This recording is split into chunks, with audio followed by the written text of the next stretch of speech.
oleh Dr. Izhar Khairullah yang dalam kesempatan ini mewakili Kepala Balitra yang berhalangan untuk hadir.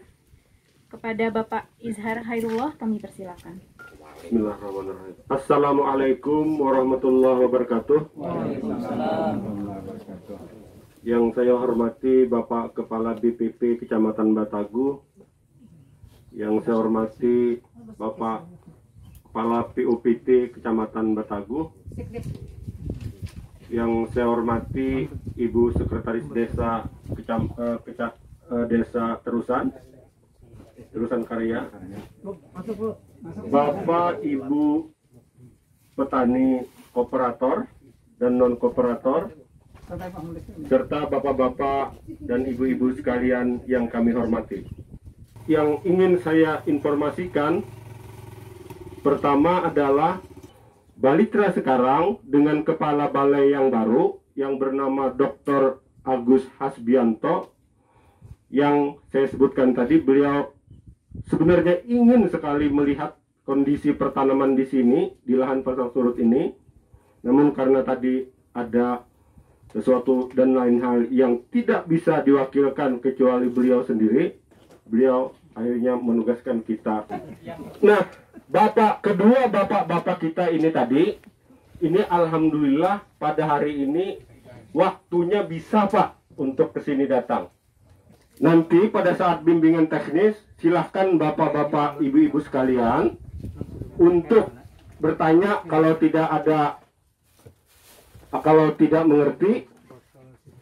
Kalau misalnya saya tidak bisa bertanya karena saya tidak lancar bahasa Indonesia, tidak apa-apa. Kalau bahasa Jawa juga ada nanti yang menerjemahkan di sini Pak.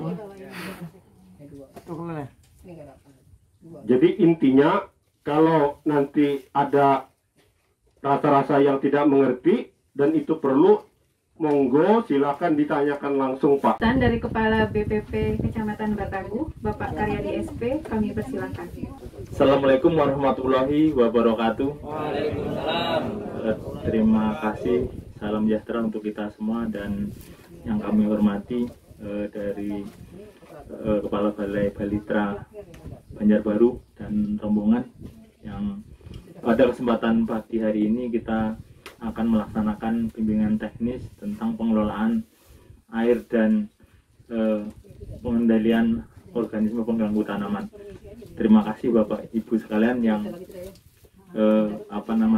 di Kecamatan Batagu ini selalu ada perhatian dari bapak-bapak peneliti dan terima kasih juga dari bapak-bapak narasumber yang nantinya akan menyampaikan terkait kegiatan kita ke depannya dan hal-hal yang terkait dengan pengganggu organisme tanaman Pak di sini. Jadi untuk wilayah Kecamatan Batagu yaitu meliputi 15 desa, satu kelurahan Pak ya. Jadi wilayahnya terpencar-pencar dan sekarang sebagian ada ekstensifikasinya Pak untuk cetak sawah, kelanjutan daripada pot estet. Dan terima kasih juga kepada bapak-bapak yang pelaksana kegiatan Demplot yang bekerjasama dengan Balitra Banjarbaru yang sudah memfasilitasi kita semua. Itulah harapan kami sebagai pembelajaran bagi kita-kita yang ada di wilayah Kecamatan Batagu khususnya terkait program maupun usaha tani kita. Pertama, yakni pengendalian organisme pengganggu tanaman secara terpadu oleh Profesor Dr. Insinyur Mukhlis MS.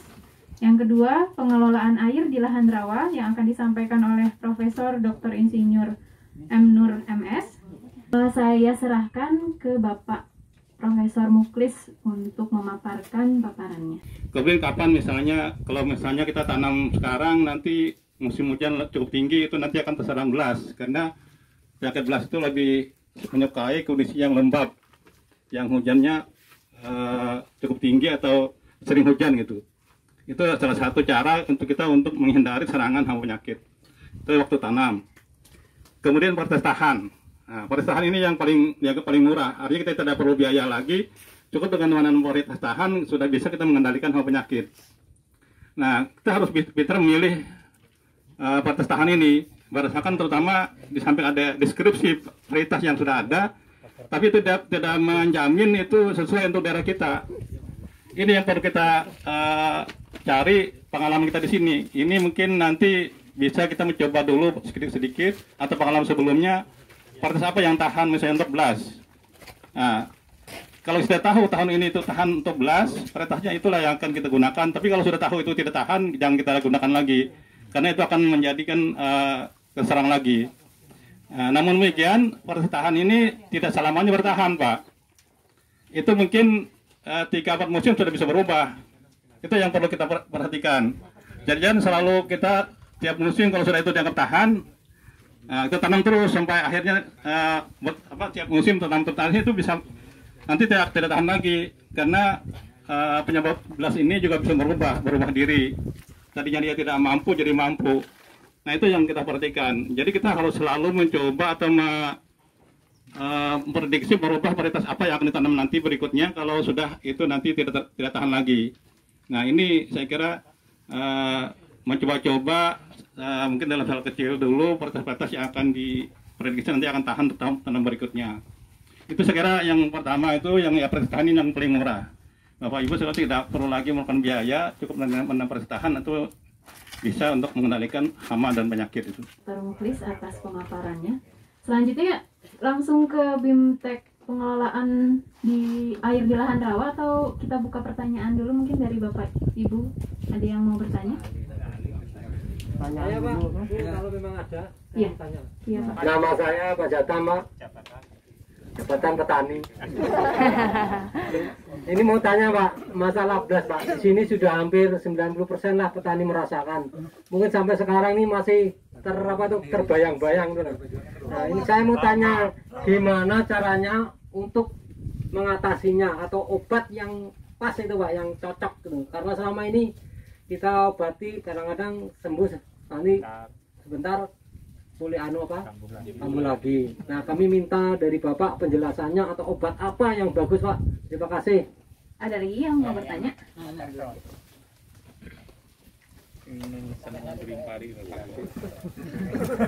Terima kasih atas waktu yang diberikan.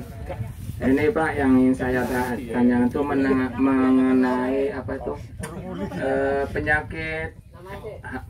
Nama saya Darso dari Dewi Sri. Yang saya tanyakan tentang Pak, penggerek batang ini loh Pak. Jadi pengobatan yang tepat tuh waktunya tuh kapan?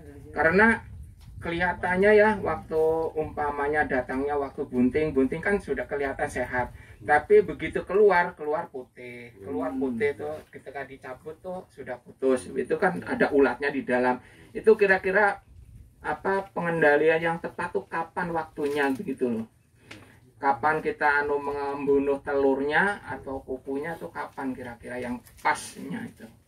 Dan obat yang digunakan tuh kira-kira apa yang pasnya? Sekian, terima kasih. Ada lagi Pak? Yang mau tanyakan hama walang sangit itu, nah, aku belum tahu kendalinya, obatnya apa. Terima kasih. Pak, pertanyaannya sangat bagus sekali Pak. Itu yang memang sering dialami oleh bapak-bapak sekalian. Dan bapak sekalian sudah lebih berpengalaman segera untuk mengendalikan ini, walaupun sebenarnya kadang-kadang tidak berhasil. Pertama untuk belas. Jadi belas ini ada dua Pak, ada belas daun, ada belas leher. Yang sering merusak adalah belas leher ya, karena itu sangat berpengaruh terhadap hasil langsung. Karena kalau belas leher itu adalah merusak di lehernya itu di tangkal dari malai, dan malainya patah, bisa kalau serangannya berat ya. Sebenarnya belas leher itu ada dua juga Pak, ada yang serangannya awal, ada yang lambat. Nah, serangannya awal itu yang merusak, yang bisa patah. Istilahnya ada late blast atau early blast. Jadi kalau serangannya lebih awal, begitu keluar malai terserang, nah, itu yang bisa patah malainya, itu bisa hampa sama sekali. Tapi ada juga yang late blast namanya, artinya serangan terlambat, ini malai sudah keluar, sudah mulai agak berisi, ada serangan blast. Nah, itu sudah ada gejala, tapi gabahnya tidak terlalu masih ada hampa gitu, jadi berkurang. Nah, jadi itu yang, tapi yang saya uraikan tadi adalah yang early blast, yang serangannya lebih awal itu yang bisa patah ya. Nah, pertama untuk belas daun saya kira tidak terlalu walaupun sebenarnya bisa merugikan, tapi tidak, hanya Karena pada umumnya di sawah itu tanaman padi yang tersandung belas itu bisa sembuh kembali, Pak. Jadi asal ada air aja. Misalnya kalau misalnya kecuali tidak air kering ya bisa sampai hancur itu. Tapi kalau masih ada air dia bisa recovery, bisa sembuh kembali. Itu keuntungannya kalau 12 tahun masih bisa kita pertahankan. Nah, karena kenapa bisa sembuh kembali? Pertama karena di air itu ada namanya silikat di tanah itu yang bisa melarut dan bisa diserap oleh akar. Nah itu keuntungannya kalau sawah kita masih berair. Tapi kalau sudah kering itu silikat tidak bisa terlarut banyak sehingga tanaman tidak bisa menyerap silikat dan rentan terhadap belas itu. Itu biasanya sebelum 2 bulan sudah sembuh misalnya 12 daun. Sekiranya tidak ada begitu masalah. Namun demikian 12 tahun ini adalah menjadi sumber untuk belas berikutnya. Nah itu yang perlu kita perhatikan. Jangan sampai belas daun ini masih ada sehingga begitu keluar malah dia menjadi sumber untuk serangan berikutnya. Kita perhatikan jangan bagaimana kita mengendalikan belas ini. Kemudian dari lingkungan kita juga sanitasi harus kita perhatikan juga, Pak. Karena ada beberapa rumput-rumput yang di sekitar kita seperti kerupuk itu juga itu sebagai sumber untuk penyakit belas. Nah itu, Pak. Jadi walaupun tadi katanya sudah disemprot, tapi ternyata masih ada serangan lagi. Itu karena sumbernya masih ada. Nah kemudian kondisi alam misalnya dengan cuaca yang mendung, kelembapan yang tinggi, itu biasanya lebih cepat ada namanya conidia atau ibaratnya kalau kita tanaman buah lah itu bisa menyebar cepat kalau kondisi lingkungan yang menguntungkan untuk pertumbuhan penyakit belas itu. Nah sekarang bagaimana caranya pengendaliannya? Itu yang penting saya kira. Kalau tadi arahnya untuk tadi sudah saya sampaikan dengan varietas tahan ya satunya. Tapi untuk tadi sudah saya sampaikan. Tapi untuk pestisida kimianya sebenarnya ada beberapa macam, Pak. Sebenarnya saya juga tidak boleh menyebutkan nama, tapi biasanya kalau yang sementara ini misalnya Pilia dianggap lebih tahan, lebih mampan itulah, lebih lanjut. Namun itu bisa kambuhannya bisa berkurang, Pak. Nah sekarang mungkin sudah tidak kita ampuh lagi, ada lagi jenis lain. Tapi kalau sin kita sudah memprediksi, biasanya ada lagi dia mengeluarkan explore ya. Nah itu sekarang dianggap itu yang lebih manjur ya dari Velia. Tapi tergantung kondisi tadi, Pak. Kondisi kita di lapangan. Tadi dengan ada cuaca yang mendung-mendung itu sangat mendorong untuk perkembangan itu, sehingga fungsi yang kita berikan tidak begitu mampan. Kemudian yang penting lagi cara waktu kita menyemprotnya itu. Nah itu minimal 2 kali sebelum keluar malai itu harus kita semprot, Pak. Jangan sampai sudah keluar malai kita semprot itu terlambat. Karena sudah keluar malai itu conidia belas itu sudah bisa menempel. Nah kalau sudah dia 1 hari sudah masuk ke dalam jaringan tanaman itu, Pak. Kalau sudah dia masuk, walaupun kita semprot berkali-kali itu tidak mempan lagi, Pak. Itu pengisida kita tidak mampu lagi karena dia sudah masuk ke dalam jaringan malai tadi. Nah itu sudah kita tidak begitu mampan lagi ininya, walaupun kita sudah semprot. Nah itu yang penting kita jangan sampai terlambat. Jadi kita antisipasi kapan sudah mulai keluar malai sudah kita semprot itu. Jadi sudah mulai bunting mungkin sudah kita semprot, nanti kita, mau keluar malai lagi sudah kita semprot lagi. Nanti keluar malai kita semprot lagi. Jadi berkali-kali lah gitu. Saya kira 3 kali harus kita usahakan bisa menyemprot untuk dapat belas leher ini. Jadi kupu-kupunya itu kupu-kupu namanya imago ya kalau bahasa anunya. Dia bertelurnya biasanya di daun atau di lingkungan di rumput-rumput. Nah nanti setelah menetas itu kelompok telur dari bibir batang bisa sampai ribuan, Pak, sebenarnya telurnya itu kalau dia menetas. Tapi yang masuk ke dalam batang itu cuma 1 saja. Ya kalau sudah satu masuk, yang lain tidak bisa masuk lagi, pindah ke batang lain. Jadi itu dia tidak mau bersaing, dia dalam satu batang tanaman padi itu dia cuma 1 saja yang bisa masuk. Sudah satu masuk, yang lainnya tidak masuk, yang pindah ke taman lain, itu batang lain itu. Sebenarnya tinggal Bapak saja melihat di lapangan mana yang lebih mampan ya. Tapi tadi saya sampaikan itu hanya cara yang terakhir. Cara-cara yang lain tadi bisa kita gunakan. Mungkin dengan menggunakan misalnya bangkai siput, bisa juga kita taruh di atas sawah kita untuk menarik kolang sawit itu. Nah, jadi mudah kita pengendaliannya dibandingkan kita menyemprot seluruh lahan.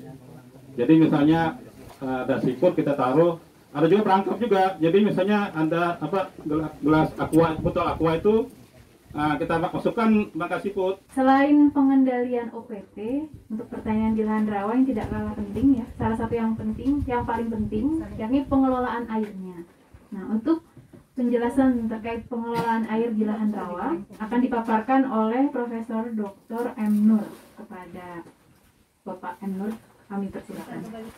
Jadi tabat itu ada elbow-nya Pak, ada pintu untuk membuang. Jadi kalau misalnya kelebihan, dia akan keluar, jadi dia tidak akan melimpas ke lahan sebelah kita, hanya untuk bisa menahan sebatas kita mau tentukan berapa tinggi muka air dari lahan dari permukaan air. Itu yang pertama. Nah, kalau misalnya terjadi kemarau, karena air kemarau pasti lebih rendah surut, maka saya sarankan itu ada pompa. Jadi pada saat mulai sudah kemarau, karena kita masih ada tanaman dan perlu air itu tinggi, pompa yang lainnya, pompa yang kecil, bukan pompa yang besar, karena sebatas kita hanya mengairi atau menambah tinggi air yang ada di belakang. Ya. Nah itu sebetulnya kalau kita menerapkan sistem tata air yang sudah baku ya, ini ada saluran masuk. Ini namanya sekunder masuk ya. Kemudian ada sekunder yang ke sana yang di luar keluar. Tapi ini dirancangnya tidak seperti itu. Saya melihat dirancangnya ini untuk masuk dan untuk keluar sekaligus. Sama semua. Dan ini juga seperti di Belanti juga saya lihat. Ya. Maju mundur aja. Ya, jadi maju mundur ya. Iya betul. Dua arah namanya Pak. Dua arah. Nah kalau satu arah itu dia satu arah ini untuk masuk. Nanti keluarnya di pintu atau di saluran yang lain, dan itu bisa terhubung, bisa juga dengan melalui elevasi. Jadi turun di sini yang tinggi misalnya, ini kita jadikan pintu masuk, saluran masuk, yang sana yang keluar, dan demikian seterusnya. Nah, cuma ada beberapa kelemahan juga yang seperti itu. Nah, tapi kita syukuri dulu yang ada ini, dan itu tadi untuk menjaga air, ya. Perlu tadi ada elbow, perlu nanti ada mungkin tabat di tengah itu. Nah, jadi kalau misalnya kemarau itu memang yang pertama juga perlu diperhatikan sumber airnya. Jadi air yang ada di sekundernya memang perlu ditahan juga. Makanya juga dulu saya pernah sarankan ada pintu di depan sana. Dan kata orang sudah ada Pak sebetulnya pintunya. Cuma yang menahannya itu pada hilang katanya.